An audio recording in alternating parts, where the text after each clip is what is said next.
Всем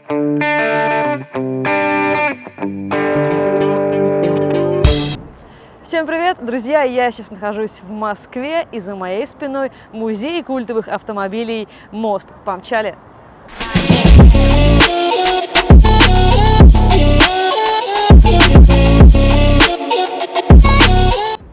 Вообще, это даже больше не музей, а какое-то арт-пространство. Сейчас здесь порядка 20 культовых автомобилей, но, к сожалению или к счастью, трогать их нельзя. Есть только 3 модели, которые можно трогать. Как, например, вот этот Pontiac Firebird. Но если можно трогать, то, конечно же, я хочу и залезть в него.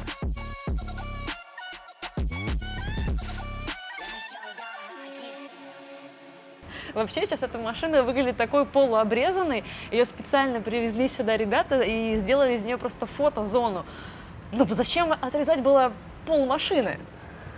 Конкретно этот автомобиль, он уже из 3-го поколения, которое выпускалось с 82 по 92 год. Первое производство этого автомобиля было в 67 году. Классно, как на диване.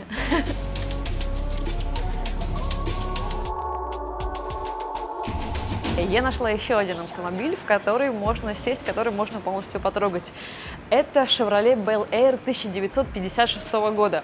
Вообще, эта тачка называется Gasser, это одна из разновидностей Hot Rod машины. И от базовой версии Chevrolet здесь практически ничего не осталось, кроме как кузова. Очень поднята высоко подвеска. Как правило, она была вся исписана, такие машины исписывали, то есть прям тюнинговали как хотели и делали из них просто какие-то огромные нереальные штуки. Так, ну я сейчас залезу, попробую все-таки еще в нее. О, тут одно место всего лишь.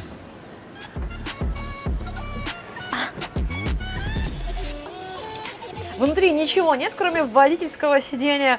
Вообще сложно представить, да, что на такой тачке в 56-м году неимоверно гоняли. То есть как она такая огромная, вся объемная, а на ней скакали на больших по тому времени скоростях. Это очень круто.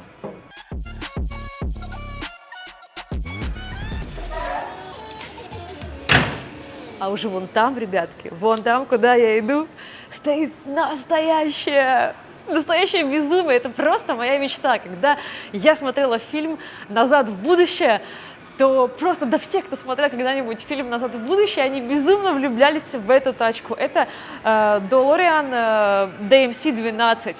Выпускали такую модель с 81 по 83 год, и всего было выпущено 8,5 тысяч подобных автомобилей. Вы представляете, какая это редкость? И вообще все те машины, которые выпускались, какие машины сохранились у коллекционеров, они все стараются переделать их под машину из фильма «Назад в будущее». Конечно же, там затюнинговать все вот этими светящимися штуками, проводами, чтобы это было максимально похоже на ту самую тачку. Как же хочется залезть в эту тачку и перенестись в будущее, но нельзя. Самой отличительной чертой этой тачки это было то, что она полностью сделана из нержавеющей, неокрашенной стали. То есть вы прикиньте, какой плюс. Она никогда не заржавеет и выглядит чертовски круто. Мощность у нее 130 лошадиных сил. А рядом стоит тачка того же дизайнера, и тут уже лошадиных сил побольше. В этой машине уже 300 лошадиных сил. Это модель S4 1996 года Lotus S-Pride. Автор дизайна этой тачки такой же, как и машины «Назад из будущего». У него очень сложное имя, я постоянно его забываю. Все, надо запомнить, Giorgetto Giugiaro – культовая личность в мире культовых автомобилей. Не обошлось без наших тачек. Это «Волга». Ей достойное место с открытым капотом. Наверное, это намек на то, что они постоянно ломаются, и поэтому сразу же открыт капот, сразу же можно просто под тачку залезть, починить и все посмотреть. Вроде бы это тоже, это российская тачка.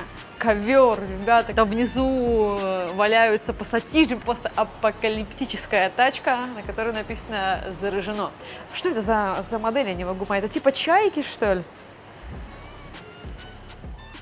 А «Волга» в этот момент сияет красным блеском просто своим. Тут даже белый мех, тут какие-то штуки всякие непонятные. Ну и наконец-то можно насладиться истинным видом Chevrolet Camaro, да, не крашенную в эту уже заезженную расцветку из трансформеров, желтую с черной полосой. Rolls-Royce 57 года выпуска, офигеть!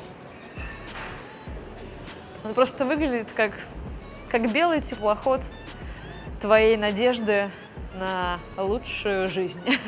А рядом с ним такой прям футуристический Линкольн стоит, который был выпущен в 1939 году. Просто вот как вот я поражаюсь, я восхищаюсь этим видом тачек. Офигеть, какой он красивый внутри. Это просто не верится, что это какой там 39-й год, просто не верится. Ой, это еще одна мечта всех тех, кто смотрел американские фильмы и мечтал иметь Dodge. Это модель Dodge Dart 67 года. У них были вогнутая форма заднего стекла. Объем двигателя у этой тачки 5,9. Ну только представьте, как круто, можно было разогнаться. Все те машины, которые представлены в этом музее, их все можно купить или арендовать для фотосессии, для съемок, для просто поставить у себя дома, если хватит денежек, поставить у себя дома и наслаждаться тем, что такая легенда у тебя стоит. Легенда стоит. Да, вот так вот выглядели старички Mercedes-Benz в 1959 году и Jaguar в 1965 году.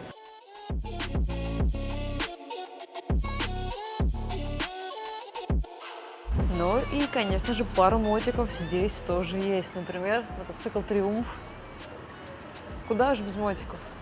Вот здесь можно посмотреть расписание разных крутых мероприятий. О, вот, например, Калуга, Джик. Это что будет 21-28 августа?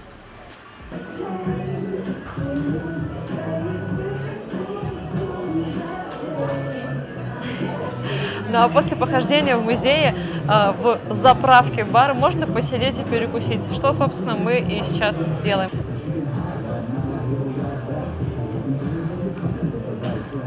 Рок-н-роллить не стали, чисто по супчику. Выход из этого музея точно такой же крутой, как и вход, сквозь бар, который называется «Заправка», и прямиком в парк культуры. Что, спасибо за просмотр, подписывайтесь, я еще больше буду рассказывать о крутых тачках.